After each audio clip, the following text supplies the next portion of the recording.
We love it when this guy joins us. It's Josh Ward of the Sports Animal. You can listen to him from noon to 3 at Josh_Ward.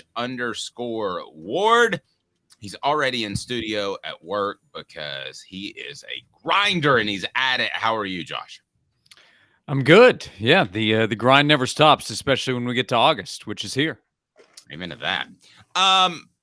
Before we get to a column that you wrote on offthehooksports.com, and it was what could make a sublime preseason camp for the Vols, and you brought out I think 5 different aspects of what could make this a really good camp for Tennessee. What have been your thoughts on not only camp, which we can't see a lot of practice, but Josh Heupel's? We were talking about whether or not it's confidence, or he was taking a bit of a shot at Jeremy Pruitt when he said the roster is dramatically different. Just kind of what are your thoughts on that before we dig into your column? Yeah, I didn't view it as a shot at Jeremy Pruitt. I viewed it as bliss. I think the last couple of years, have been challenging in terms of the amount of work that it took to get them to this point where they're comfortable with everything they had. Now, last year they won 11 games. They had guys like Hendon Hooker and Jalen Hyatt to take advantage of, Darnell Wright at right tackle, and those guys were left over by Jeremy Pruitt. They won a lot of games with guys that they inherited. They kind of helped lead the way right over the last couple of years. So now it's the next group of players. There are still some players that have carried over, but now there are a lot of players that Josh Heupel and his staff have brought in. But we can pretty quickly point to some position groups I think that he had in mind. I think the defensive backfield, with the number of players that can now go compete and the number of athletes they have in that position group. I think linebacker is a very obvious position if you're going through the roster, with somebody like Keenan Peely coming in as a transfer, and then Elijah Herring and Arion Carter, who they love as future players and guys that can help right now at the position, but in terms of what they can become. That also helps special teams, where you have some of these guys that may not factor in as a first team or won't play as much as a second team member, but will help on what special teams is. The roster is just deeper in terms of talent and athleticism. We'll see what that means in terms of the results, but every coach wants as many players that they believe they can count on as possible, and Josh Heupel has a lot more than he had 2 years ago. Yep. Before we dig into that column, Jacob Warren, what do people need to do? What's up, everybody? This is Jacob Warren asking you to like, subscribe, and share. Dave needs this. He does. He's Josh Ward. I'm Dave Hooker with Caleb Calhoun. Don't forget to hit that like and subscribe button. And let's look at some keys to camp as Josh Ward sees it. And it's brought to you by Andy Mason, AndyMasonRealEstate.com. AndyMasonRealEstate.com. Best prices, best service in the biz. It is not even close. AndyMasonRealEstate.com. He's my realtor. He should be yours. You start with cornerback. That seems like a reoccurring theme the past couple of years. What would make Tennessee's camp fantastic? You've got number 1, top of the list. Doneiko Slaugher establishes himself as a lockdown cornerback. Yeah, number 0 becomes the number 1 focus here, and that is because the secondary has to improve from where it was a year ago. It's great to have as many players as they do, and it's great to have legitimate competition at corner. They still need someone to emerge, and I think if you look at upside, playmaking ability to help in run defense, as well as what he can do against the pass, Doneiko Slaugher is going to stand out. And if Slaugher can become a number 1 corner, a lockdown type player, well, then that takes pressure off a newcomer that they're very excited about in Gabe Jeudy-Lally, and some of those freshmen they still are expecting to factor in to the defensive backfield. And if the secondary is better and they can rely more on a number 1 corner against opposing number 1 receivers, knowing how good the rush defense can be based on the development we've seen the last couple of years in that area, well, then Tennessee's defense could be a lot better, which is the next step Tennessee needs to take to show that it can compete against the elite team. So the conversation with what Tennessee needs to be defensively starts up front, but there's already more confidence with the players coming back up front and the coaching of Rodney Garner. It's the personnel that needs to emerge and play at a higher level in the secondary, and to me, that starts with Slaugher. Josh, the next thing you brought up on your list is actually something that I've talked with Dave on. I don't know if you know, I got a little personal story. Gerald Mincy, I feel like you talk about he starts camp as John Campbell's backup at left tackle, and we all thought he could be the heir apparent to Darnell Wright at right tackle. And it does seem like his mental focus is not there. And just before I want you to dive in to give me your thoughts, I told Dave last year, Gerald Mincey came at me on Twitter because I said he makes too many pre-snap mistakes. And Mincey was like, I only have one penalty. I'm like, if you're worried about a blogger in the middle of a season after playing Alabama, I'm already questioning where your headspace is at. Is that your thoughts on Mincey? Well, I'm curious as to why he was in the position he was. Again, to start camp, and things can change over the next few weeks, but it hasn't been about his physical ability. It hasn't been questioning his physical makeup, the tools that he has to develop into what Tennessee's coaching staff hopes. There's also a reason, though, that the word out of Gainesville was that Florida wasn't sweating too much the departure of Mincey when he transferred to Tennessee. But he played a good amount last year, started more than half of the games for Tennessee. We also saw Crawford, though. He's the one that has the video that went viral where he's there's some projectile, and then he looks at the Alabama defense and says, that's right. But from an upside standpoint, Mincey is the guy that NFL teams have pointed to. We have talked about that here on the show in the last week, that with the offensive line, Mincey has been the guy that, not expecting to be a top 10 pick or even a first-round pick, but NFL teams have said, hey, he has the makeup to be an NFL guy. Well, if that's the case, well, then he needs to be a starter for you on the offensive line. So they can still be fine if it's Crawford. And if it's Campbell on the left side, they can be because of the coaching with Glenn Ellerbe. But are they going to be at their best? Are they going to reach maximum potential? Probably not, because I think the coaching staff has viewed Mincey as a guy that should be a starter. And again, what NFL teams have evaluated. So for Tennessee to beat its best, they want Gerald Mincey to be his best. And it appears he still has some work to do that. For them to throw him out at left tackle, that's one of two things. They basically are throwing their hands up that he's not going to get mean, and that was the headline, the subhead on your story. And he needs to get mean, and he doesn't have the right attitude. I've been told that by people within the program, but that's either throwing your hands up, Josh, or that's get his attention now, early in camp, and shifting back over to right tackle. Those are my thoughts. Yeah, let's see where things stand over the next week. I mean, if a week from now we're still having the conversation of Crawford appears to be the guy at right tackle, then it probably hasn't changed unless something develops with the Mincey Campbell battle, but I don't necessarily expect that right now. So let's see. Yeah, I mean, it has to largely be a mindset thing. There can be more to it than that, but that's the starting point and probably the bulk of this conversation for Gerald Mincey. And by the way, this is not to discount Crawford's ability to play well for Tennessee. Again, play at Darnell Wright's level, that's unfair, and that can't just be glossed over. That was such a critical factor in Tennessee's success last season as an offense. That's what allowed Tennessee's offense to go from being really good and really dangerous to the best in the country in scoring average and an unstoppable force at times, including the Alabama game. I've said it over and over again on the radio, and I'm sure on this show, but as great as Hooker and Hyatt were against Alabama, producing 5 touchdowns, they don't produce all 5 touchdowns without Darnell Wright. That's how great he was, and that's what they have to replace. Being a top 10 pick as an offensive tackle in the NFL means you're special. And that is not a fair expectation for Crawford and Mincey. But Crawford can still play well. Mincey's talent, though, if he's standing on the sideline, would probably be wasting it.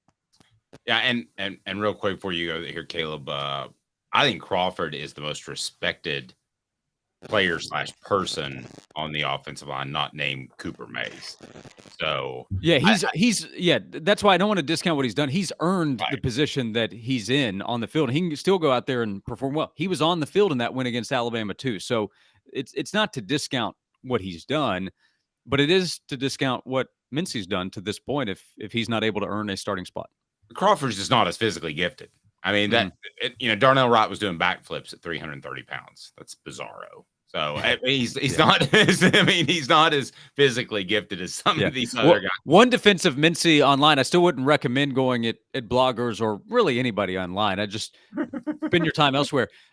Darnell did go at a Cincinnati Bengals writer, if you recall, a few months ago. Went into his direct messages and had quite the comment to him from a guy that was actually paying him a big compliment, but was saying, I see him as a right tackle, not a left tackle. And Darnell didn't like that, so he let the guy know it. And then they had a back and forth, and Wright acknowledged, yeah, probably went a little too far in that one, but language that I can't just repeat right here. That is gold. I think I'm going to start a burner account like Kevin Durant. Just talk about how awesome Dave Hooker is. Oh, well, if we see somebody tweeting that out there, we'll know it's you, because it wouldn't be anybody else. It'll be Hook Daddy no 8 exclamation point. Yeah. I'm not Dave, I promise. Yeah. I'm not Dave Hooker. Y'all do know that like politicians now hire a team of staffers to create burner accounts that defend them on Twitter? Like that's like a thing that happens now. Totally And- doesn't surprise Oh, I me. don't doubt that in the least. Josh, I was going to move to Nico and a couple other things you mentioned, but since we're staying on the offensive line, I want to talk about left guard. I don't think it's any surprise that it comes down to Andres Carrick or Ollie Lane. I think we all thought that. I got to be honest, Ollie Lane, I want to know your thoughts, is kind of developing into one of my favorite people to ever play football for Tennessee. I mean, here's a guy that's just been a utility blocker for 3 years and has just done whatever's asked of him. And I know you're not supposed to think this way. This is the former way I'm thinking.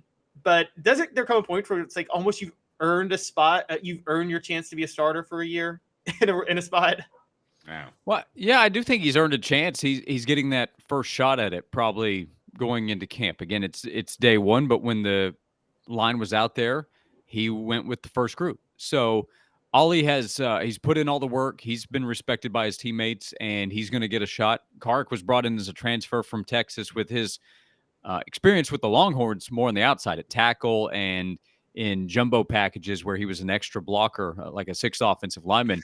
And that's what he did for Texas. But there's no real spot, it looks like, to start at tackle, despite what we just talked about with competition. That the need is probably greater at left guard, so he's getting a shot there. And if we're talking about potential for the offensive line, it still might be better from just a talent standpoint, physical gift standpoint of Carrick winning that job. But he's still new to the line. He's making the adjustment of working on the outside to working inside at left guard, and that's where Lane has more experience. So if they're more comfortable with Ollie and he is making less mistakes, if that's what it comes down to, then they'll go with him. Carrick has a real shot here, though, and I think his progression over the offseason has given him a better chance of being the guy. But is that against Virginia, or is that as the season goes along? We'll see. But I think it's more likely between those two guys at that one spot at left guard. Real quick, Dave, before you jump in, sorry, I just have to point out, I bring that up because Ollie Lane is starting to strike me as the Theo Jackson of the offensive line. Remember, Theo Jackson labored 4 years starting different spots and then finally got to settle in at nickel in 2021 and really showed what he could do. Yeah, I'm told that Addison Nichols, by the way, on that interior needs to get meaner too. So we'll see if that happens. Then you've got number 3, Nico proves he's ready. Well, according to offensive coordinator Joey Halsley, Nico's ready to run out there and win a Super Bowl. He was ready. Yeah, let's do this. I wonder if he got chided just a little bit, because you would have thought Nico was coming into like year 4. Yeah, and Joey Halsley talked up his guys the other day. He talked up Dante Thornton, which we can get to as well. But, I mean, look, Nico has to be ready. Half the league last year had to rely on a backup quarterback at one point because of an injury to the starter. That included Tennessee at the end of the season, and Joe Milton had to be ready. And by the way, he was. And that was the case across the SEC. And knowing what the league is, and Joe dealt with an injury in 2021. That's how Hendon Hooker got his first opportunity, was going in to replace an injured Joe Milton. Well, if something happens to Joe, whether it's short-term or long-term with an injury, Nico has to be ready to go. There's also the possibility that all of this offseason excitement and hype surrounding Joe Milton doesn't come to fruition on the field. As I wrote in the column, Tennessee is not planning on Joe not living up to their expectation. They are planning on him succeeding and leading the offense and being the quarterback all season long.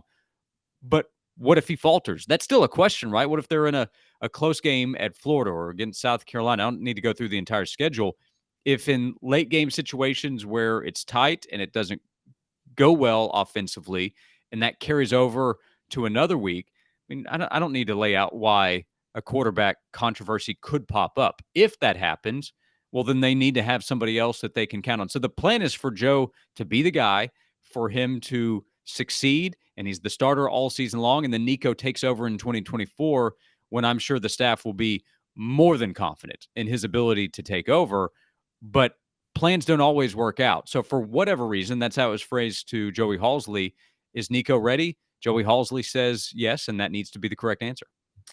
And so, yeah, and Josh's column on offthehooksports.com, you said Tennessee left guard emerges. So we kind of addressed that. And it could be, I don't think we mentioned the name Andre Keurig, who makes me want another cup of coffee. But Dante Thornton shows he's ready to explode was also on your list, Josh. And Joey Halsley was pretty high on Dante as well. I think he needs to show that he's ready to explode for this reason. I'm going to go kind of left field. You had a co-host that used to say, I like to zig when people zag. So I'll throw this out there. I'm not sure there's a second tight end ready behind Jacob Warren. Might be McAllen Castles, but I know the other guys aren't physically ready. We'll see what Castles can do. So what if the rotation, as opposed to Fant Warren, is 4 wide Warren, 4 wide Warren? In other words, you're getting Squirrel and Dante on the field at the same time in a slot position, and then Ramel and Brew on the outside. I think there's some spicy sauce to that, and Squirrel White actually referenced it during his media session on Tuesday. That'd be pretty sweet. Yeah, and you're talking about 4 guys with different skill sets to work with. Squirrel being the smallest guy out there with the quickness, shiftiness to make plays. Dante is impressive looking. When you walk out there on the field, like day number 1 is okay, who looks the part kind of day. Well, Dante's going to stand out. He's 6'5", the way that he can move. He's been in a college program from Oregon to now Tennessee for a few years. Then you have Brew with his just physical ability, and Ramel Keaton, an all-around guy that has put in so much work, that has plenty of talent and a connection with Joe Milton. That's a lot to work with. And it's a good problem to try to figure out how to solve of, okay, how do we keep all these guys happy? How do we spread the ball around? A lot has been made of Joe Milton's connection with Ramel Keaton. I think that matters. But Brew McCoy has made it be known this offseason, hey, I'm ready to step up into a bigger role. And we've seen Joe connect with Squirrel White. So the next question is, what can Dante do? And with his size and his speed, and a lot of the talk of the offseason had to do with Hyatt type speed, who's faster lining up and running. I don't know that that really matters, but both have a ton of speed. We saw it with Hyatt, and Thornton's going to have a chance to show it off. And he can line up in the slot, can line up outside. Here's what I'm confident in. Josh Heupel figuring out how to get wide receivers open. We've seen it already at Tennessee, and then you add even more talent into the fold. And it is going to look a little different in terms of what Princeton Fant can do versus somebody like Dante Thornton coming in and then Jacob Warren coming back with all his experience in the offense. They just have so much to work with. So I would be stunned if Dante Thornton, assuming he stays healthy this season, doesn't make several wow plays in this offense. And part of it might be, wow, I can't believe he was that wide open. Then he just catches the football and strolls into the end zone. That can happen for him. That can happen for Squirrel. But talking to Phil Steele a couple of months ago, he said, yeah, the guy I want to see is Dante Thornton. Well, where did he get that idea from? That was Joey Halsley, who talked about the freakish talent that is rare on Tuesday, meeting with the media, talking about Dante Thornton. Joey Halsley is planning to help get the football to Dante Thornton. That's one item to watch for that I know fans have already been talking about this offseason.